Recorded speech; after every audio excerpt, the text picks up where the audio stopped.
High on the peaks of Lantau Island, the Big Buddha stands as a symbol of Hong Kong's modern reach and immense wealth. But 15 minutes away, the paved roads give way to a historically raw settlement that looks nothing like the rest of the city. Long before you see the village, the smell hits you.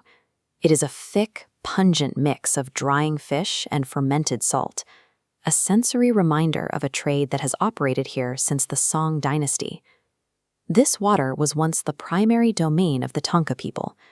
They were a community of fishermen who lived almost entirely on boats, often prohibited from settling on the land itself. As boat life became too cramped for growing families, the Tanka began to move upward.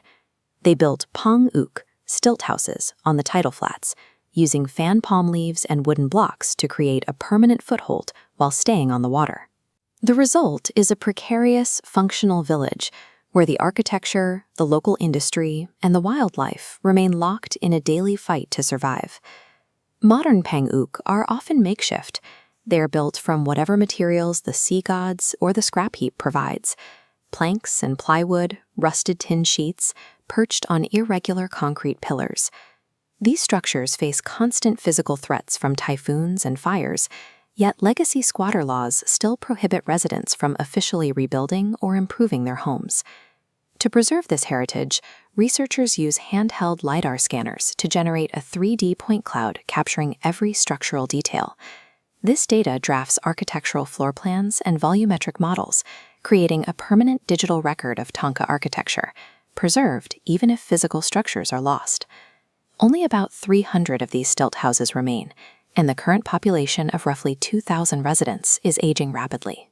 With every fire or storm that hits an unmaintained structure, another piece of the village's physical map is erased forever. The village economy has also had to adapt.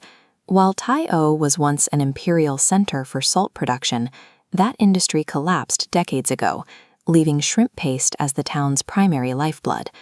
The production cycle depends on a specific ecological window. From June to October, massive clouds of krill, tiny silver shrimp, arrive in the waters directly outside the village. Fishermen work at night to catch the krill when they are cleanest and closest to the surface. By 5 o'clock every morning, they deliver the haul to factories, where it is immediately mixed with sea salt to begin fermentation. These baskets show the final critical step. The shrimp paste must bake in the summer sun for a full month, reaching temperatures over 30 degrees to achieve its smooth texture and unforgettably potent aroma. This relationship with the water extends into local ritual. During the Dragon Boat Water Parade, fishermen tow deity statues through the canals, asking the gods to protect their boats and ensure the health of the estuary. Every dollar earned and every prayer offered in Tai O is tied to the health of these tidal waters. Sharing this habitat is the Chinese white dolphin, a rare species famous for its distinctive pink pigmentation. These dolphins rely on the same fish and krill stocks that sustain the village. This chart tracks their population in Hong Kong waters.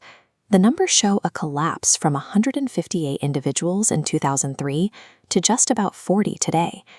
Aggressive land reclamation for airports and bridges has demolished their habitat, while rising water temperatures and heavy ferry traffic make the estuary increasingly unlivable. The plight of the dolphins is a direct mirror of the village's own viability.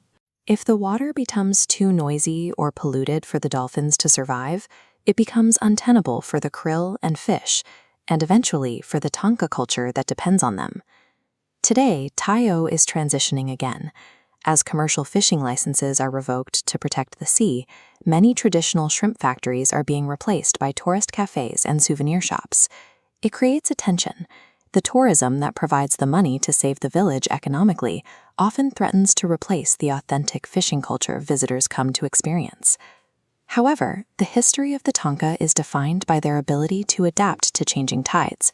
They have moved from boats to stilts and from salt to tourism, always finding a way to maintain their presence on the water.